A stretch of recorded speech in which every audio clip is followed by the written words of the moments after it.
I'm here with Bruce Dodson from the Killingworth Land Conservation Trust. Yep. He was nominated to receive Tom ODell Distinguished Service Award, so congratulations. Thank you. Thank you very much. Can you tell me a little bit about how you got involved with land conservation?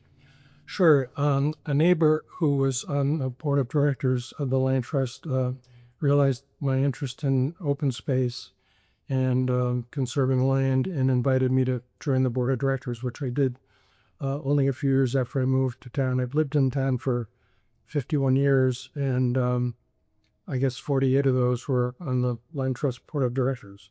And I just was elected to my 12th term as a director. And I served as a president three different time periods for a total of, I think, 28 years. Well, that's fantastic. Yeah.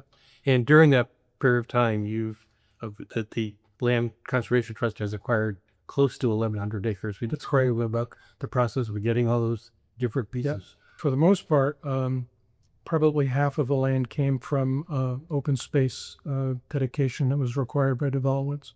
And a third of the land was purchased by us through active acquisition. Yeah, just go to that first point a little bit. In many towns, part of their planning regulations say that if you do a subdivision of some sort, yes, you have 25 acres or more, the developer is required to set aside 15% of the acreage in open space.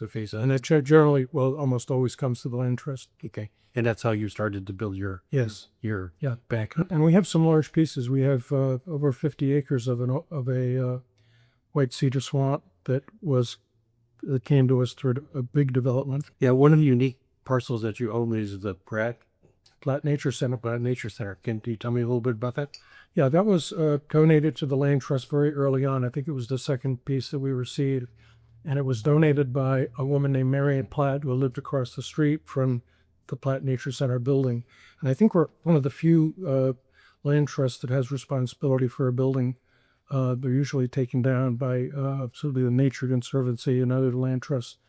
But we have maintained it as an education center, and we've had summer programs for 5th through 8th grade kids.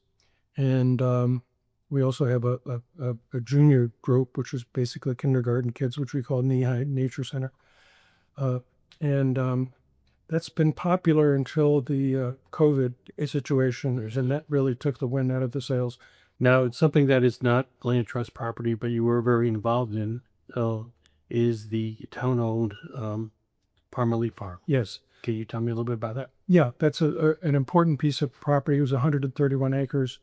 And it had been a turkey farm in the 40s and 50s, and the family still owned the property up until we purchased it in 2000. The town purchased it in 2000, and I was very active in promoting that. And it was finally purchased and has become basically at the town center.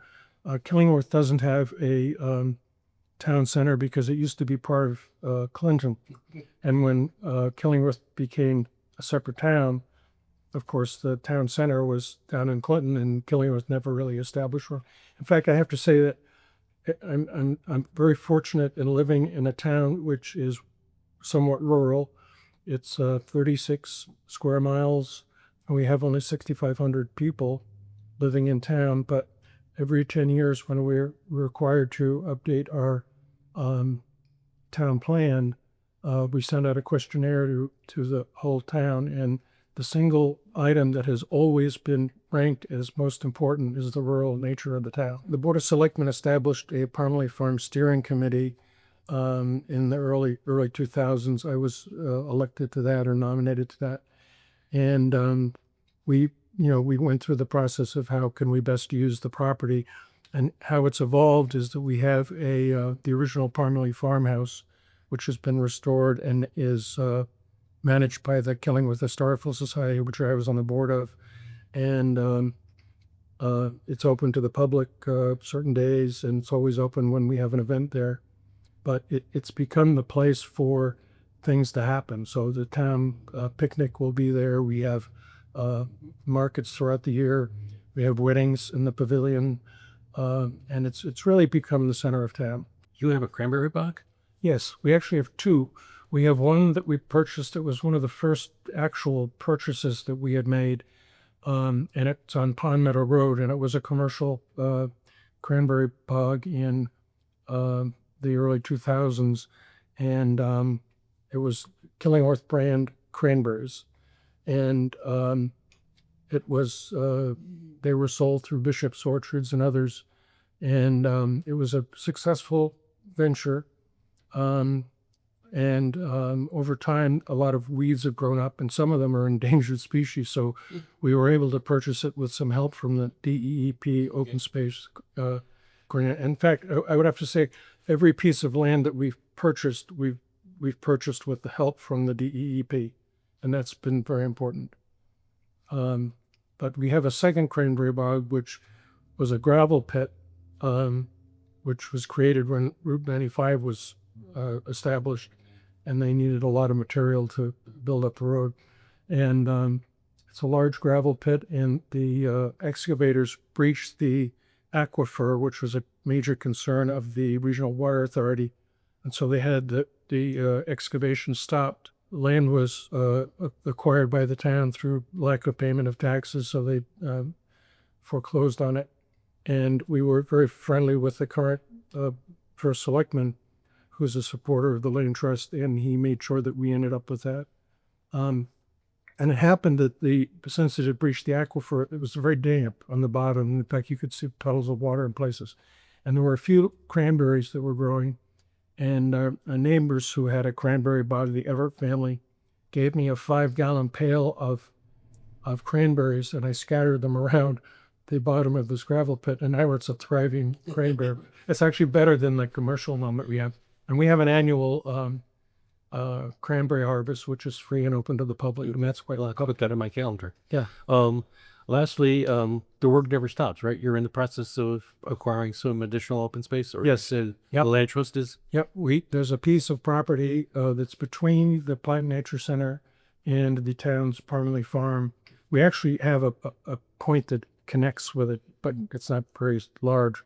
And I put a trail through there. I guess I mentioned that I created 5 miles of trails on the Parmley Farm with the help of my Irish Wolfhound, Patrick. There's a bigger piece of property that was owned by the North Madison Congregational Church, and we had that under contract to purchase. That's 25 acres, and that will really make a terrific large area of open land. And all the properties have some trails on them, and they're open to the public for them to use. For the most part, they're open to the public.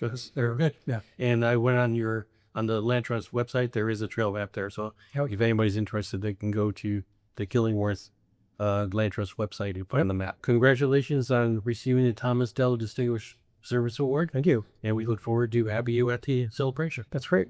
Okay.